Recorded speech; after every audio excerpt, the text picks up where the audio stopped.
mayambu amuk Dineswar alangwamna taram oksari ay channel asida akoy ngarang part 1 haiba tare trials and temptation of Christ haiba dugi maramda akoy na marang nainakre kadigi dama kristana awan nang kibno aduga magi sebokshna awan nang ngipse karigno Chayeng amasung athembasing ke amarum thengnari se karigno haiba dugi maramda ngarang akoy na khara nainakre aduga ngasi nechinaw sa Ishona equated Chayeng amasung athembasing la halibse ya halibse masigi purpose of the trials and temptation magi pandamsing je equated la halibe ki pandam tara tugi maramda khoi nang si ne gani snawsha halibse masi phajana khanglaga khoina athemba tapum matamda ekoi bu Chayeng tobo matamda ekoi hara auna ekoina accept tausi haibse masigi sermon asigi Maroiba ina lokachabigi pandamni Christian oiba khudimak Chayeng amasung athembasing te ekhoida saitana leiribo makhai ekhoina sarga chatribo makhai de ekhoida thengnagani adugumba thengnari se karigino haibsigi maramda ekhoina hena ekhoina nainaba tai ekhoina ngasi nainaminase hawtrinda khoi hana ishonga lamtang komno dana khoi hajaminase patna tapse Sagada laiba yamna dharma semba yamna munungsi chawba taibung manen punamapu sembiriba ipa isho nahaki muyang makai matam kudini ka asemba ipa isho nasigi pungta asida nahaki nafam sangjare ipa karigidamo ipa isho nahana ikoida Chayeng amasung athemba mayam lahalipse karigino masina ikoidagi kari nahana tauba pami habdu maramda ekhoina ngasini ne gadori paisho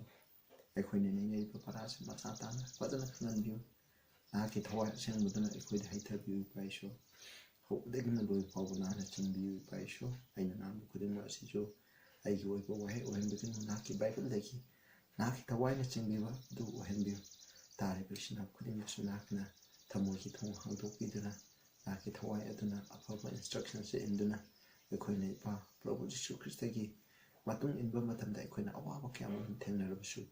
punama asi ekhoina thengnagadawba asi pandam che patna khangduna harau nuwaina punama thengna chapnamba haitu henbiu hobudegina loi phawna hana loina biu Prabhu Jisu Kristagi minde kurumjare amen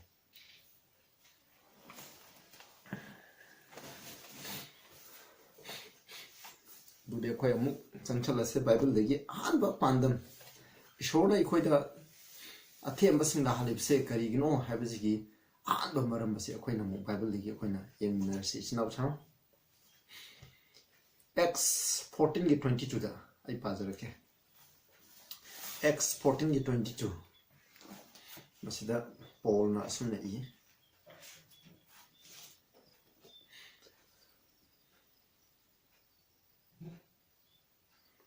the last part confirming the souls of the disciple and exhorting them to continue in the faith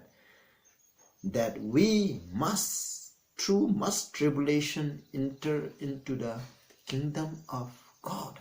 sida haise karigino haidi ai khoina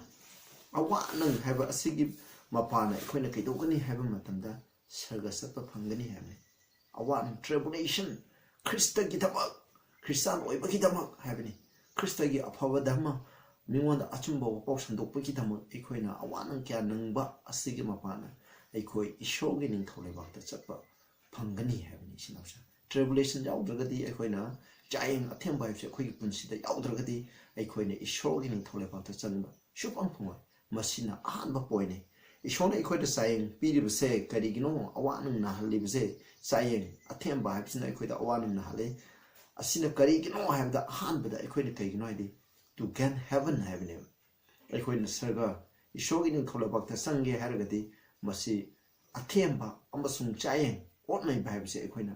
Christian amagi punsida masi sungchoi shoidana thengnagane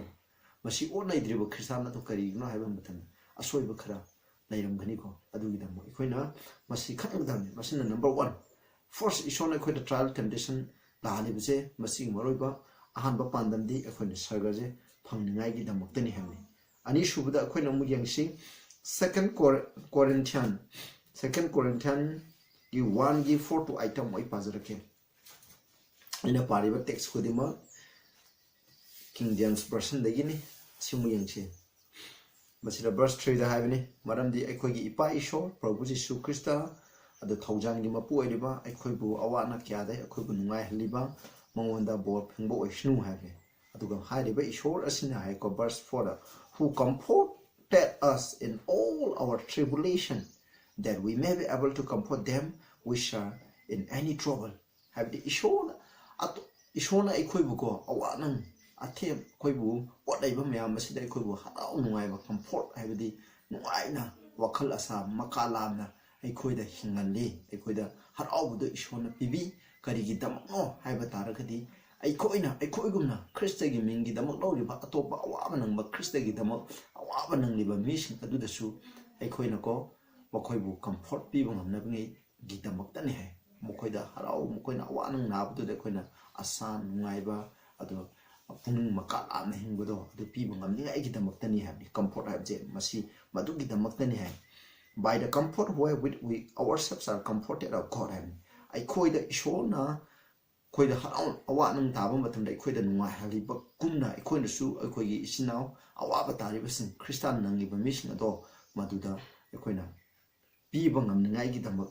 ni habje masinimba verse 4 da habje ko 4 maramdi as the suffering of Christ abound in us Krista gi awanang se aikoida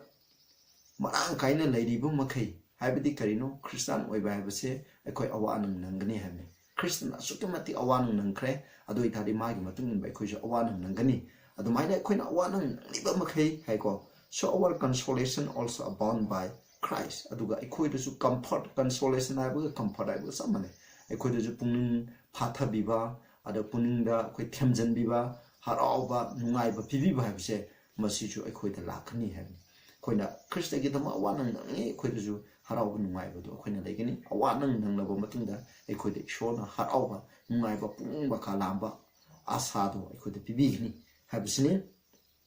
verse 6 da whether we be afflicted ikhoina awanang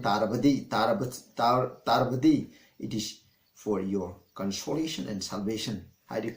ikhoina awanang taba Christian aina awanang taba habsi kaino awanang tariba topa isnau singdo makhoida su comfort consolation makoi pung themdan bi amasung makoi da arang khubam mado phangngai gi tamaktani hai koina part 1 ahan badai do koina arang khubam phangngai gi saga ningtholebak sang ngai gi tum ishona khuida sai bibini habisini basini masida lere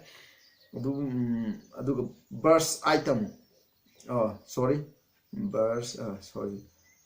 6 da 6 ki loidri hujikito which is effectual in enduring of the same suffering which we also suffer whether we be comforted it is for your consolation and salvation habsni aduga hairi basina kaida we have matamda khoida leiba arang kubun consolation asina ai khoi bu kaida we isho itama awanu khangba nangalei haba khangba nangali bisina kaida we have matam masina mu akhona atopa isinau singda mu masina mateng pangbudu ngami habni masina haije verse 6 da 7 da our hope of you is steadfast ikoina nangon da leirib asase yamna seli have hida Corinthian dani Paul na ibse knowing that khangladuna as ye are partakers of the suffering so shall ye be also the consolation na koina Krista gi mingi dam awanang yam nanglabani na madu da saru yariba makai na koida suko harauba comfort habse ishona na koida bibigari habsine ai koidu sinausa Krista gi dam koina thengna matamda haidi thing ado thengnaraga mai palaba matungda aikhoigi puningda ishona ingtha taptaba santi habdo ikoina koigi puningda phangane machine snausa koina hadibse verse aita for we will not brethren have you ignorant of our trouble which came to in Asia that were pressed out of measure above strength in so much that we despair of our life snausa ikoina Asia Krista gi damak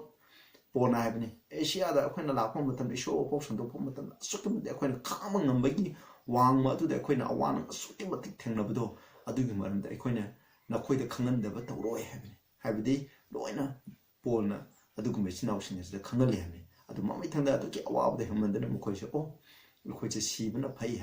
ꯍꯥꯏꯅ ꯐꯥꯎꯕꯀꯣ ꯃꯈꯣꯏ ꯅꯤꯡꯕ ꯀꯥꯏꯕ ꯅꯤꯡꯕ ꯑꯗꯨꯃꯥꯏꯅ ꯀꯥꯏꯍꯟꯒꯦ ꯐꯥꯎꯕ ꯇꯧꯏ ꯍꯥꯏꯅ ꯄꯣꯜꯅ ꯍꯥꯏꯕꯁꯤꯅꯤ ꯏꯆꯤꯟꯅꯥꯎ ꯑꯗꯨꯅ ꯑꯩꯈꯣꯏꯗꯁꯨ ꯂꯥꯛꯀꯅꯤ ꯃꯤꯒꯤ ꯊꯥꯖꯕ ꯑꯩꯈꯣꯏꯅ ꯊꯥꯖꯕ ꯀꯟꯕ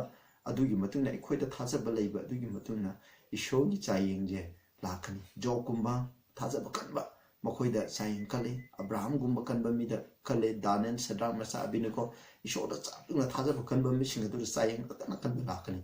ꯊꯥꯖꯕ ꯁꯣꯟꯕ ꯑꯩꯈꯣꯏꯗꯁꯨ ꯆꯥꯌꯦꯡ ꯃꯆꯥ ꯃꯆꯥ ꯍꯥꯏꯕꯁꯤ ꯑꯩꯈꯣꯏꯅ ꯂꯥꯛꯀꯅꯤ ꯍꯥꯏꯕꯁꯤꯅꯤ ꯍꯥꯏꯔꯤꯕ ꯑꯁꯤꯒꯤ ꯃꯄꯥꯟꯗ ꯑꯩꯈꯣꯏꯕꯨ ꯑꯋꯥ ꯅꯨꯡ ꯅꯪꯕꯅꯤ ꯍꯥꯏꯔꯤꯕ ꯑꯋꯥ ꯅꯨꯡ ꯅꯪꯕꯁꯤꯗ ꯑꯩꯈꯣꯏꯅ ꯍꯔꯥꯎꯁꯤ ꯑꯅꯤꯁꯨꯕ ꯄꯣꯏꯟꯗꯤ ꯀꯩꯅꯣ ꯍꯥꯏꯀꯥꯟꯗ ꯑꯩꯈꯣꯏꯗ ꯑꯊꯦꯝꯕ ꯃꯌꯥꯝ ꯂꯥꯛꯏꯁꯤ ꯀꯔꯤꯒꯤꯅꯣ ꯍꯦꯛꯇ ꯑꯩꯈꯣꯏꯁꯦ ꯀꯝꯐꯔꯠ ꯑꯃꯁꯨꯡ ꯑꯩꯈꯣꯏꯗ ꯀꯟꯁꯣꯂꯦꯁꯟ ꯍꯥꯏꯕꯁꯦ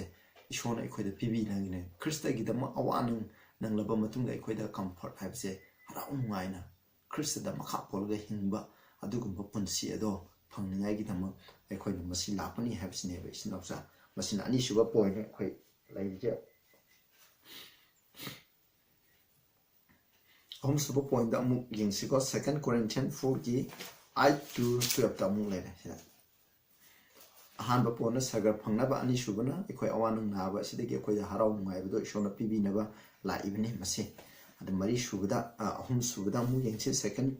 Corinthians 4ꯒꯤ 8-12ꯇ ꯑꯃꯨꯛ ꯌꯦꯡꯁꯤ ꯄꯥꯃꯤꯟꯅꯁꯦ 8ꯇ We are troubled on every side ꯑꯩꯈꯣꯏꯁꯦ ꯍꯤꯔꯝ ꯈꯨꯗꯤꯡꯃꯛꯇ ꯑꯩꯈꯣꯏ ꯑꯋꯥ ꯅꯨꯡ ꯅꯪꯉꯤ yet not distress ꯑꯗꯨꯕꯨ ꯑꯩꯈꯣꯏ ꯄꯨꯛꯅꯤꯡ ꯌꯥꯝꯅ ꯁꯣꯟꯊꯕ ꯍꯥꯏꯕꯗꯨ ꯑꯣꯏꯗꯦ we are perplexed ꯑꯩꯈꯣꯏ ꯆꯃꯝꯅꯍꯜꯂꯤ but not in despair ꯑꯩꯈꯣꯏ ꯅꯤꯡꯕ ꯀꯥꯏꯕ ꯍꯥꯏꯕꯗꯨ ꯑꯣꯏꯗꯦ ꯍꯥꯏꯕꯅꯤ ꯃꯁꯤ ꯄꯣꯜꯅ ꯊꯦꯡꯅꯈꯤꯕꯅꯤ ꯑꯗꯨꯅ ꯑꯩꯈꯣꯏꯁꯨ ꯊꯦꯡꯅꯒꯅꯤ ꯑꯩꯈꯣꯏꯁꯨ ꯍꯤꯔꯝ ꯈꯨꯗꯤꯡꯃꯛꯇ ꯑꯩꯈꯣꯏꯗ ꯆꯥꯌꯦꯡꯀꯣ ꯑꯋꯥ ꯅꯨꯡ ꯍꯥꯏꯕꯁꯦ ꯇ꯭ꯔꯣꯕꯜ ꯍꯥꯏꯕꯁꯦ ꯂꯥꯛꯀꯅꯤ ꯑꯗꯨꯒ ꯊꯥꯖꯃꯤꯟꯅꯕ ꯏꯆꯤꯟ ꯏꯅꯥꯎꯁꯤꯡꯗꯒꯤ ꯊꯥꯖꯃꯤꯟꯅꯗꯕ ꯑꯇꯣꯞꯄ ꯏꯆꯤꯟ ꯏꯅꯥꯎꯁꯤꯡꯗꯒꯤ ꯑꯩꯈꯣꯏꯅ ꯈ꯭ꯔꯤꯁꯇꯥꯟ ꯙꯔꯃ ꯆꯠꯄꯒꯤꯗꯃꯛ ꯑꯣꯠꯅꯩꯕ ꯍꯥꯏꯕꯁꯦ ꯃꯌꯥꯝ ꯂꯥꯛꯀꯅꯤ ꯍꯥꯏꯕꯅꯤ persecuted ꯑꯩꯈꯣꯏꯕꯨ ꯑꯣꯠꯅꯩꯈꯤ but not forsaken ꯑꯗꯨꯕꯨ ꯏꯁꯣꯔꯅꯗꯤ ꯑꯩꯈꯣꯏ ꯊꯥꯗꯣꯛꯄꯤꯗꯦ ꯍꯥꯏꯕꯅꯤ cast down ꯑꯩꯈꯣꯏꯕు ꯂꯪꯊꯕꯤꯈꯤ but not destroy ꯑꯗꯨꯕꯨ ꯃꯥꯡꯕꯗꯤ ꯃꯥꯡꯍꯟꯗꯦ always bearing about in the body the dying of the Lord Jesus Christ ꯄꯣꯜ ꯍꯥꯏꯕꯅꯤ ꯑꯩꯒꯤ ꯍꯛꯆꯥꯡꯗ ꯁꯤꯒꯗꯧꯔꯕ ꯄ꯭ꯔꯚꯨ ꯖꯤꯁꯨ ꯈ꯭ꯔꯤꯁꯇꯒꯤ ꯁꯤꯒꯗꯧꯕꯒꯤ ꯑꯋꯥꯕꯗꯣ ꯃꯗꯨ ꯑꯗꯨꯝ ꯈꯥꯡꯉꯤ ꯍꯥꯏꯕꯅꯤ ꯄ꯭ꯔꯚꯨꯅ ꯀꯣꯔꯁꯇ ꯁꯤꯔꯝꯗ꯭ꯔꯤꯉꯩꯗ ꯁꯤꯔꯝꯗꯥꯏꯒꯤ ꯃꯇꯝꯗ ꯑꯁꯨꯛꯀꯤ ꯃꯇꯤꯛ ꯑꯋꯥꯕ ꯈꯥꯡꯕꯒꯨꯝꯅ ꯄꯣꯜ ꯃꯍꯥꯛꯁꯨ ꯈꯥꯡꯉꯤ ꯍꯥꯏꯕꯅꯤ ꯀꯩꯒꯤꯅꯣ ꯍꯥꯏ ꯇꯥꯔꯗꯤ that the life also of Jesus might be made manifest in our body ꯍꯥꯏꯗꯤ ꯈ꯭ꯔꯤꯁꯇꯒꯤ ꯄꯨꯟꯁꯤꯗꯣ ꯑꯩꯈꯣꯏꯒꯤ ꯄꯨꯟꯁꯤꯗ ꯈ꯭ꯔꯤꯁꯇꯒꯤ ꯂꯝꯆꯠ ꯁꯥꯖꯠꯇꯣ ꯑꯩꯈꯣꯏꯒꯤ ꯄꯨꯟꯁꯤꯗ ꯐꯣꯡꯗꯣꯛꯅꯤꯡꯉꯥꯏꯒꯤꯗꯃꯛ ꯑꯗꯨꯒꯨꯝꯕ ꯑꯋꯥ ꯑꯅꯪ ꯑꯗꯣ ꯂꯥꯛꯈꯤꯕꯅꯤ ꯍꯥꯏꯕ ꯑꯣꯠꯅꯩꯈꯤꯕ ꯈꯨꯗꯣꯡꯊꯤꯕ ꯃꯌꯥꯝ ꯊꯣꯛꯈꯤꯕꯗꯣ ꯍꯥꯏ for we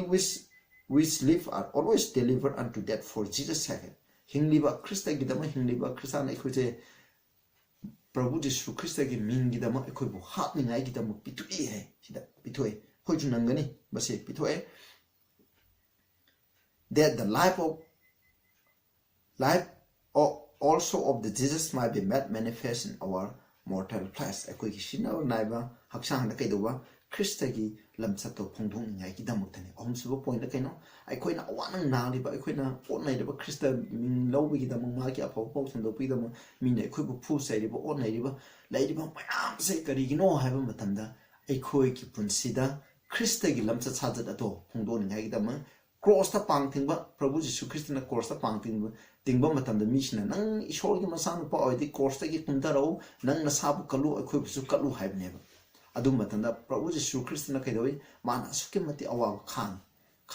khang mai lamsa sadata kaidova mabu saptauba mishing adu mana prathana tawbiba adugumba punsido khoina hingba ngamni aigidama Prabhu Jisu Christo ngonda laiba nungsibado aikhoigi punsida phongdong ngaigidama adu phongdok phangaptri phawba aikoida athemba chayeng mina otlaiba habse aikoida lakani habse masini sida haribse so that walketh in us but life in you habi aduna aikoina Christa gibdam awaba nangba tarba siba taragadi kedoba adubu Christian thajariba atopa mishing aduda hingba punsido bigini habse masini subo point da aikoina khangibse karino haidi Christa gidama aikoina awanang myam ama nangani masi kari gidam tona haida aikoida Christa gi lamsa sajato mapung phana aikoida phongdong ngaigidam ni habsineba aikoida laiba saying amasung athemba onaiba laiba myam masini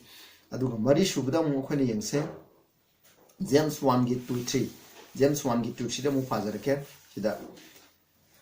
My brethren, I can now count it all joy when you fall into diverse temptation. Come makake I attempt the nakoina, tengnaba matamda, nakoi harao.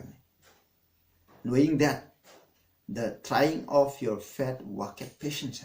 Nangi tazap ado Chayeng toba asina nakoida patience khang kanba haibdo ekoi bibi gani habsne sinausa aduna mari suba point di kaino kana ekoida ishona Chayeng am la halisi kari no anda ekoi khang kanbra habse khang kanba haiblam sa che ekoida leibra ishori krista da leibalam sa khang kanba adu mulam sa che ekoi gi kristan amada patience leibra mina tila ngang phom matamda aina Prabhu Jesus Christ gi minda aingonda tila ngang phom matamda ekoi shaudana ingna samna leiba ngambra habsneba aikhoibu fu sairiba akhoi on hairiba mission aduda akhoi board piba ngambra habudune adugi dama akhoi hairiba je akhoi la khadaurimne madugi dama ishone akhoi Chayeng tawribne madugi patience ado khang leiba ngamningai gi dama ishona akhoi piribne kari gi dama akhoi patience darka lai habu mutunda Romans 3 gi 5 ki 3 to 5 to my not only so but we glory in tribulation also knowing that tribulation worketh patience, patience experience hope, and hope maketh not ashamed, because the love of God is set abroad in our hearts by the Holy Ghost, which is given unto us. Sidayda habsi keno kanda aikoi na awa nang nangbo matamda aikoi yam harawi he. Kari kita moktona hapam tanda awa nang habsi na aikoi da patience adu pire he. Khang bakan ba pire. Khang bakan ba habsi na kari lehele experience amu lehele. Experience di ka doba Christian among oibigi Christian among oirgadi si thengagani si lakani habje aduga khoi thajab je sumai tawgadamni sumai sakadamni habigi experience adu khoi pi hariba experience asina mu khoi da karipi asa pire adu experience khoi sumai tawgadi si lairgadi khoina soidana khoina asa ama lairaga khoina Prabhu Jesus Christ dagi arangkum phangani habigi asa tu lahneba sinauja aduna patience habijina experience lane experience gi mamai thanda khoida asa yaruga ishor dako nungan hingbo punchi to lehle aduna Christian amagi punchi da kwadi gi maru ebse ai khoina patience haiba asisu amane haiba patience yaungda ba tharadi khoina Christian am oibda mapung phaba leite habasida James 1:4 da joye but let patience have her perfect work that ye be perfect and entail wanting in nothing ame haiba kham kan ba sigi thaboksina mapung pharba matamda ikhoi gi lamcha sajata ko awatpa kari issue later ro hai khoida mapung khoi gi lamcha sajata mapung phaba idu laigina hen James 1:4 dai aduni isnausa thajaba khangba kanba haibse masi ikhoi gi punsida yaudaba yadaba posak amane aduna ikhoida yamna thiengai Prabhu Jesus Christ gi mingda ikhobu yam on nai gidi masi gi khangba kanba haibse ikhoida laigini number 4 aduga number 5 ta amu yensiko khoina Revelation 3 gi 10 da imu pajarke kali gi damo ikoi amu athembala Revelation 3 gi 10 da haiko hai asna because thou hast kept the word of my patience agi kham kan bi wahi shor gi wahi sinang ngakna lekira I will also keep thee from the hour of temptation athembala ko matamda aina na khoi bu ngakpi gani which shall come upon all the world masi gi athem de piti bidale bu kuding talakani to try them that dwell upon the earth piti bidale bu mission adu de ko masi mokhoi bu sai tong gi damak ne aduna number 5 ta ekhoi to try our hearts and ekhoi gi thamoi je khoi ishor gi matung ne sakata saloi da khoi mapung phamna father brahdo adu je ngai gi damo ishor na ekhoi da kaidoba ekhoi da Chayeng habse lakpani habse the 1 Peter 4:12-13 that's nine beloved think in not strength concerning the fairy trial which is to come to try you and nangu thiengadaba angak pa Chayeng sing ase lakda na khoi ngak pa phau nu strength havne masi strength oigenu havne as though some strange thing happened to you na khoi de ngak punsi de thoki de ba ama thokpa gumna masi oi sumaina khangenu but rejoice in so much as ye are partaker of Christ's suffering when Christ gi awan jeta so yari ba makai that when his glory shall be revealed ye may be glad also with exceeding joy aduga nang suko madugu loina yam harau bun ngai ba du phangani ha ni snapsa maduda ekhoi Christ gi dama harau ba leirabra ekhoi Christ gi dama matik chara ba se masi khang ngai gi dama ishona kai doba ekhoi da ko ekhoi gi thamoi bu khoi gi thamoi de karam fibam da lairi ha se masi gi Chayeng gi dama ishona ekhoi da athemba ha se on nei ha se ꯂꯥꯛꯂꯤꯕꯅꯤ ꯍꯥꯏꯕꯁꯤꯅꯤ ꯃꯁꯤꯅꯤ ꯏꯆꯤꯟꯅꯥꯎꯁꯥ ꯑꯗꯨꯅ ꯏꯁꯣꯔꯅ ꯑꯩꯈꯣꯏ ꯃꯇꯝ ꯈꯨꯗꯤꯡꯗ ꯑꯩꯈꯣꯏꯕꯨ ꯑꯣꯟꯅꯒꯅꯤ ꯃꯁꯤ ꯑꯣꯟꯅꯩꯕ ꯍꯥꯏꯗꯤ ꯑꯊꯦꯝꯕ ꯍꯥꯏꯕꯁꯤ ꯏꯁꯣꯔꯅ ꯗꯥꯏꯔꯦꯛ ꯑꯩꯈꯣꯏꯕꯨ ꯊꯦꯝꯕ ꯅꯠꯇꯦ ꯑꯗꯣ ꯑꯊꯦꯝꯕ ꯍꯥꯏꯕꯁꯤꯗ ꯑꯩꯈꯣꯏꯅ ꯁꯩꯇꯥꯟꯗꯒꯤ ꯂꯥꯛꯄꯅꯤ ꯁꯩꯇꯥꯟꯅ ꯑꯩꯈꯣꯏꯕꯨ ꯊꯦꯝꯕꯗ ꯏꯁꯣꯔꯅ ꯌꯥꯍꯟꯕ ꯑꯗꯨ ꯈꯛꯇꯅꯤ ꯅꯝꯕꯔ 6 ꯄꯣꯏꯟꯠ ꯑꯃꯨꯛ ꯌꯦꯡꯁꯤ ꯐꯥꯔꯁ ꯄꯤꯇꯔ 5:10 ꯃꯣꯏ ꯄꯥꯖꯔꯛꯀꯦ ꯕꯥꯏꯕꯜꯗꯒꯤ ꯐꯥꯔꯁ ꯄꯤꯇꯔ 5:10ꯗ after that ye have suffered a while ꯑꯩꯈꯣꯏꯅ ꯈ꯭ꯔꯤꯁꯇꯒꯤꯗꯃꯛ ꯃꯇꯝ ꯈꯔ ꯑꯩꯈꯣꯏꯅ ꯑꯋꯥꯕ ꯅꯪꯂꯕ ꯃꯇꯨꯡꯗ make you perfect establish strengthen settle you ꯑꯩꯈꯣꯏꯁꯦ ꯃꯄꯨꯡ ꯐꯥꯒꯅꯤ establish ꯆꯞ ꯆꯥꯅ ꯑꯩꯈꯣꯏꯀꯣ ꯖꯨꯕ꯭ꯂꯦꯞ ꯎꯏꯔꯨꯝ ꯇꯧꯔꯒ ꯑꯩꯈꯣꯏꯅ ꯂꯦꯞꯆꯕ ꯉꯝꯃꯅꯤ ꯑꯩꯈꯣꯏꯕꯨ ꯄꯥꯡꯒꯟ ꯀꯟꯈꯠꯂꯅꯤ ꯑꯗꯨꯒ settle you ꯀꯣ ꯑꯩꯈꯣꯏꯁꯦ ꯂꯦꯡꯗꯅ ꯂꯩꯕ ꯉꯝꯍꯟꯅꯤꯡꯉꯥꯏꯒꯤꯗꯃꯛꯇꯅꯤ ꯅꯝꯕꯔ 6 ꯑꯩꯈꯣꯏꯁꯦ ꯂꯝꯆꯠ ꯃꯄꯨꯡ ꯐꯥꯍꯟꯕ ꯑꯩꯈꯣꯏꯁꯦ ꯄꯥꯡꯒꯟ ꯀꯟꯈꯠꯍꯟꯕ ꯑꯩꯈꯣꯏꯅ ꯈ꯭ꯔꯤꯁꯇꯒꯤ ꯃꯤꯁꯛ ꯑꯃ ꯑꯣꯏꯕꯗ ꯆꯞ ꯆꯥꯅ ꯑꯩꯈꯣꯏ ꯂꯦꯞꯄ ꯉꯝꯅꯕꯒꯤꯗꯃꯛ ꯏꯁꯣꯔꯅ ꯑꯩꯈꯣꯏꯗ ꯆꯥꯏꯡ ꯄꯤꯕꯅꯤ ꯍꯥꯏꯔꯤꯕꯁꯦ ꯑꯩꯈꯣꯏꯅ ꯂꯩꯇ꯭ꯔꯤꯕ ꯃꯈꯩ ꯏꯁꯣꯔꯅ ꯑꯩꯈꯣꯏꯕꯨ ꯀꯩꯗꯧꯕ ꯑꯩꯈꯣꯏꯁꯦ ꯄꯥꯡꯒꯟ ꯀꯟꯗ꯭ꯔꯤꯕ ꯌꯤꯁꯨ ꯈ꯭ꯔꯤꯁꯇꯉꯣꯟꯗ ꯄꯥꯡꯒꯟ ꯀꯟꯗ꯭ꯔꯤꯕ ꯐꯥꯎꯕ ꯑꯩꯈꯣꯏꯁꯦ ꯃꯄꯨꯡ ꯐꯥꯗ꯭ꯔꯤ ꯐꯥꯎꯕ ꯏꯁꯣꯔꯅ ꯑꯩꯈꯣꯏꯕꯨ ꯆꯥꯏꯌꯦꯡꯒꯅꯤ ꯍꯥꯏꯕꯁꯦ ꯃꯁꯤ ꯑꯃ ꯑꯩꯈꯣꯏꯅ ꯀꯥꯎꯔꯣꯏꯗꯕꯅꯤ ꯃꯁꯤꯅ ꯅꯝꯕꯔ 6ꯅꯤ ꯃꯁꯤ ꯂꯩꯔꯦ ꯑꯗꯨꯒ ꯅꯝꯕꯔ 7ꯗ ꯑꯃꯨꯛ ꯌꯦꯡꯁꯦ ꯐꯥꯔꯁ ꯄꯤꯇꯔ 4:1-2 ꯍꯥꯏ ꯁꯤꯗ ꯑꯃꯨꯛ ꯑꯩꯈꯣꯏꯅ ꯄꯥꯖꯔꯛꯀꯦ for as much then as Christ has suffered for us in the flesh aduna ꯑꯩꯈꯣꯏꯒꯤ ꯍꯛꯆꯥꯡꯗ ꯑꯩꯈꯣꯏꯒꯤꯗꯃꯛ ꯌꯤꯁꯨ ꯈ꯭ꯔꯤꯁꯇꯅ ꯃꯥꯒꯤ ꯍꯛꯆꯥꯡꯗ ꯑꯁꯨꯛꯀꯤ ꯃꯇꯤꯛ ꯑꯋꯥꯕ ꯅꯪꯈꯤꯕꯒꯨꯝ arm yourself likewise ꯁꯨꯃꯥꯏ ꯇꯧꯗꯅ ꯅꯪꯁꯨ ꯈꯨꯂꯥꯏ ꯁꯦꯟꯖꯧ ꯍꯥꯏꯕꯅꯤ with the same man ꯑꯁꯤꯒꯨꯝꯕ ꯄꯨꯛꯅꯤꯡ ꯑꯗꯨꯒ ꯑꯩꯈꯣꯏꯁꯨ ꯑꯗꯨꯅ ꯈ꯭ꯔꯤꯁꯇꯁꯨ ꯑꯋꯥꯅ ꯅꯪꯈꯤꯕꯅꯤ ꯑꯩꯈꯣꯏꯁꯨ ꯑꯋꯥꯅ ꯅꯪꯒꯅꯤ ꯍꯥꯏꯕꯁꯦ ꯋꯥꯈꯜꯁꯦ ꯂꯩꯌꯨ ꯍꯥꯏꯕꯅꯤ for he that had suffered in the flesh had ceased from sin ꯑꯩꯈꯣꯏꯅ ꯍꯛꯆꯥꯡꯗ ꯑꯋꯥꯕ ꯅꯪꯂꯤꯕ ꯍꯥꯏꯗꯤ ꯑꯊꯦꯝꯕ ꯂꯥꯛꯑꯒ ꯑꯋꯥꯕ ꯅꯪꯂꯤꯕ ꯃꯍꯥꯛ ꯑꯗꯨꯅ ꯄꯥꯞ ꯇꯧꯕ ꯇꯣꯛꯏ ꯍꯥꯏꯕꯁꯤꯗ ꯍꯥꯏꯁꯤꯀꯣ that he no longer should live the rest of his time in the flesh to the lust of man and to the will of God but to the will of God ꯑꯩꯈꯣꯏꯒꯤ ꯍꯛꯆꯥꯡꯒꯤ ꯑꯅꯤꯡꯕ ꯑꯄꯥꯝꯕꯗꯨꯒꯤ ꯃꯇꯨꯡ ꯏꯟꯅ ꯄꯥꯞ ꯇꯧꯔꯒ ꯑꯗꯨꯝ ꯂꯩꯕꯒꯤ ꯃꯍꯨꯠꯇ ꯀꯩꯗꯧꯕ ꯏꯁꯣꯔꯒꯤ ꯑꯅꯤꯡꯕ ꯇꯧꯔꯒ ꯂꯩꯅꯕ ꯍꯥꯏꯕꯅꯤ ꯑꯗꯨꯅ ꯃꯁꯤꯗ ꯃꯔꯨꯑꯣꯏꯅ ꯄꯥꯝꯂꯤꯕꯁꯦ to cease to sin ꯍꯥꯏꯕ ꯑꯩꯈꯣꯏ ꯄꯥꯞꯁꯦ ꯑꯩꯈꯣꯏꯅ ꯄꯥꯞꯀꯤ ꯑꯣꯏꯔꯝꯕ ꯄꯨꯟꯁꯤꯁꯦ ꯑꯩꯈꯣꯏꯅ ꯍꯤꯡꯂꯤꯕꯁꯦ ꯄꯥꯞ ꯇꯧꯔꯒ ꯑꯩꯈꯣꯏꯒꯤ ꯍꯛꯆꯥꯡꯒꯤ ꯑꯅꯤꯡꯕ ꯑꯄꯥꯝꯕꯒꯤ ꯃꯇꯨꯡ ꯏꯟꯅ ꯍꯤꯡꯗꯨꯅ ꯂꯩꯔꯤꯕ ꯄꯨꯟꯁꯤꯁꯦ ꯃꯁꯤ ꯊꯥꯗꯣꯛꯅꯤꯡꯉꯥꯏꯒꯤꯗꯃꯛ ꯏꯁꯣꯔꯅ ꯑꯩꯈꯣꯏꯗ ꯀꯩꯗꯧꯕ ꯆꯥꯏꯌꯦꯡ ꯍꯥꯏꯕꯁꯤ ꯂꯥꯛꯏꯕꯅꯤ ꯍꯥꯏꯔꯤꯕꯁꯦ ꯐꯪꯗ꯭ꯔꯤ ꯐꯥꯎꯕ ꯏꯁꯣꯔꯅ ꯑꯩꯈꯣꯏꯗ ꯃꯇꯤꯛ ꯆꯥꯗ꯭ꯔꯤ ꯐꯥꯎꯕ ꯍꯥꯏꯔꯤꯕ ꯆꯥꯏꯌꯦꯡꯁꯦ ꯑꯩꯈꯣꯏꯅ ꯂꯥꯛꯀꯅꯦꯕ ꯑꯩꯈꯣꯏꯅ ꯄꯥꯞꯁꯦ ꯑꯗꯨꯝ ꯇꯧꯔꯤꯉꯩ ꯆꯥꯏꯌꯦꯡ ꯑꯗꯨꯝ ꯂꯥꯛꯀꯅꯤ ꯑꯩꯈꯣꯏꯅ ꯄꯥꯞꯁꯦ ꯇꯧꯕ ꯂꯦꯞꯄꯕ ꯃꯄꯨꯡ ꯐꯥꯔꯀꯥꯟꯗ ꯑꯩꯈꯣꯏꯗ ꯂꯩꯔꯤꯕ ꯑꯁꯣꯟꯕ ꯑꯃꯗꯣ ꯑꯃꯨꯛ ꯏꯁꯣꯔꯅ ꯇꯥꯛꯊꯣꯛꯅꯤꯡꯉꯥꯏꯒꯤꯗꯃꯛ ꯑꯊꯦꯝꯕ ꯆꯥꯏꯌꯦꯡꯁꯦ ꯂꯥꯛꯀꯅꯤ ꯑꯩꯈꯣꯏꯒꯤ ꯑꯁꯣꯟꯕ ꯄꯣꯏꯟꯠ ꯑꯗꯨ ꯌꯦꯡꯉꯀꯥꯟꯗ ꯑꯗꯨꯒꯤ ꯃꯇꯨꯡ ꯏꯟꯅ ꯑꯩꯈꯣꯏꯕꯨ ꯆꯥꯏꯌꯦꯡ ꯂꯥꯛꯄꯅꯤ ꯏꯆꯤꯟꯅꯥꯎꯁꯦ ꯍꯥꯏꯔꯤꯕꯁꯦ ꯃꯁꯤꯒꯤꯅꯤ ꯅꯝꯕꯔ 8ꯇ ꯑꯃꯨꯛ ꯌꯦꯡꯁꯤꯀꯣ ꯑꯩꯈꯣꯏꯅ ꯍꯤꯕ꯭ꯔꯨ 8:5ꯇ ꯑꯃꯨꯛ ꯑꯩ ꯄꯥꯖꯔꯒꯦ ꯁꯤꯗ ꯑꯩꯈꯣꯏꯅ ꯃꯃꯥꯡꯗꯁꯨ ꯄꯥꯈ꯭ꯔꯦ 5:8ꯇ though he were a son yet learn he obedience by the things he suffered mana awa nangiba hiram adugi mapana mahak masa nupa ama oirakasu awaba mana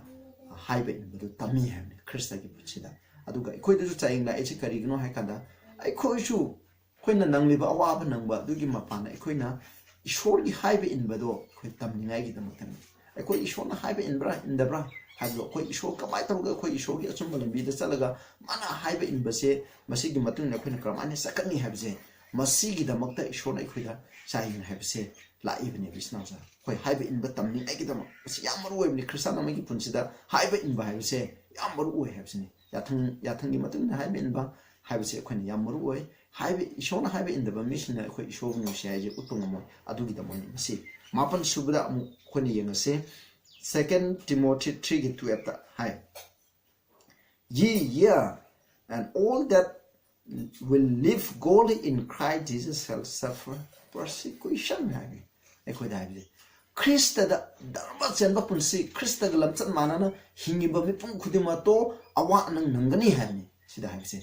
aduna awa nang ekoi da pije keno Christa ga lamchat manana hingabra hai se Christa gi lamchat se ekoi da righteous life se koi hingabra hai se masigi da righteous life hingaba mi sina awa nang moi hai sinausa koi time pa Christian orga koi time pa cha manana koi usi hingduna leba sa aduna thakuna leredi kanana koi bu on nei sumai nero